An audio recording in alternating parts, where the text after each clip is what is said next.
బరువు పెరిగిన వారికి, బొజ్జు తగ్గాలనుకునే వారికి, కొవ్వు కరగాలనుకునే వారికి, షుగర్ తగ్గాలనుకునే వారికి, రక్తంలో ట్రైగ్లిజరైడ్స్ ఎక్కువ ఉంటే గుండె జబ్బులకు దారితీస్తాయి, అవి తగ్గాలనుకునే వారికి, బ్యాడ్ కొలెస్ట్రాల్ ఎల్డిఎల్ ఎక్కువ ఉండి తగ్గాలనుకునే వారికి, అన్నాలు ఏ వెరైటీస్ అయినా మానేసి పుల్కాలు ఇలా పెట్టుకోండి. పుల్కాలు వద్దనుకున్న వారు 2 రాగి రొట్టెలు, 2 జొన్న రొట్టెలు ఏదైనా ఇట్లా పెట్టుకోండి. ఏదైనా వెరైటీ 1/2 కేజీ, 3/4 కేజీ కూర పెట్టుకు తినేసేయండి.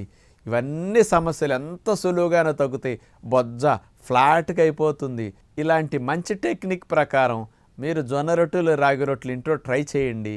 గుల్లగా మెత్తగా ఉంటాయి. పిల్లలకు కూడా ఇలాంటి పెట్టండి. మన వలే భవిష్యత్తులో పిల్లలకి జబ్బులు రాకుండా, షుగర్ రాకుండా, లావ్ అవ్వకుండా, స్లిమ్గా సన్నగా ఉండటానికి అన్నాలు మానండి. పుల్కాలు ఇంట్లో మొదలెట్టండి అని అందరికీ విజ్ఞప్తి చేస్తూ నమస్కారం.